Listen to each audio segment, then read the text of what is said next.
एक सेठ जी बहुत ही दयालु थे, धर्म कर्म में यकीन करते थे। उनके पास जो भी व्यक्ति उधार मांगने आता वे उसे मना नहीं करते थे। सेठ जी मुनीम को बुलाते और जो उधार मांगने वाला व्यक्ति होता उससे पूछते, भाई तुम उधार कब लौटाओगे, इस जन्म में या फिर अगले जन्म में। जो लोग ईमानदार होते वो कहते, सेठ जी हम तो इसी जन्म में आपका कर्ज चुकता कर देंगे। कुछ लोग जो ज्यादा चालाक व बेईमान होते वे कहते, सेठ जी हम आपका कर्ज अगले जन्म में उतारेंगे। और अपनी चालाकी पर वे मन ही मन खुश होते कि क्या मूर्ख सेठ है, अगले जन्म में उधार वापसी की उम्मीद लगाए बैठा है। ऐसे लोग मुनीम से पहले ही कह देते कि वो अपना कर्ज अगले जन्म में लौटाएंगे। और मुनीम भी कभी किसी से कुछ पूछता नहीं था, जो जैसा कह देता मुनीम वैसा ही बही में लिख लेता। एक दिन एक चोर भी सेठ जी के पास उधार मांगने पहुंचा। उसे भी मालूम था कि सेठ अगले जन्म तक के लिए रकम उधार दे देता है। उस चोर का मकसद उधार लेने से अधिक सेठ की तिजोरी को देखना था। चोर ने सेठ से कुछ रुपए उधार मांगे। सेठ ने मुनीम को बुलाकर उधार देने को कहा। मुनीम ने चोर से पूछा, भाई इस जन्म में लौटाओगे या अगले जन्म में। चोर ने कहा, मुनीम जी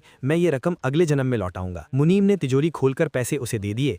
चोर ने भी तिजोरी देख ली और तय कर लिया कि इस मूर्ख सेठ की तिजोरी आज रात में उड़ा दूंगा। रात में ही चोर सेठ के घर पहुंच गया और वहीं भैंसों के तबेले में छिपकर सेठ के सोने का इंतजार करने लगा। अचानक चोर ने सुना कि भैंसें आपस में बातें कर रही हैं और वह चोर भैंसों की भाषा ठीक से समझ पा रहा है। एक भैंस ने दूसरी से पूछा, तुम तो आज ही आई हो ना बहन। उस भैंस ने जवाब दिया, हाँ आज ही सेठ के तबेले में आई हूँ। सेठ जी का पिछले जन्म का कर्ज उतारना है। और तुम कब से यहाँ हो।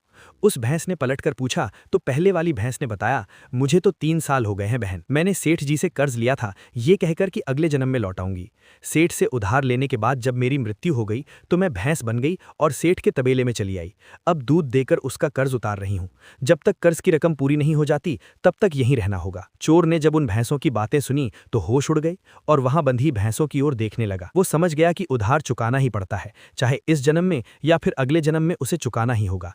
वह उल्टे पांव सेठ के घर की ओर भागा और जो कर्ज उसने लिया था उसे फटाफट मुनीम को लौटाकर रजिस्टर से अपना नाम कटवा लिया। हम सब इस दुनिया में इसलिए आते हैं क्योंकि हमें किसी से लेना होता है तो किसी का देना होता है। इस तरह से प्रत्येक को कुछ न कुछ लेने देने के हिसाब चुकाने होते हैं। इस कर्ज का हिसाब चुकता करने के लिए इस दुनिया में कोई बेटा बनकर आता है तो कोई बेटी बनकर आती है, कोई पिता बनकर आता है तो कोई माँ बनकर आती है, कोई पति बनकर आता है तो कोई पत्नी बनकर आती है, कोई प्रेमी बनकर आता है तो कोई प्रेमिका बनकर आती है, कोई मित्र बनकर आता है तो कोई शत्रु बनकर आता है, कोई पड़ोसी बनकर आता है तो कोई रिश्तेदार बनकर आता है। चाहे दुख हो या सुख, हिसाब तो सबको देना ही पड़ता है। यही प्रकृति का नियम है।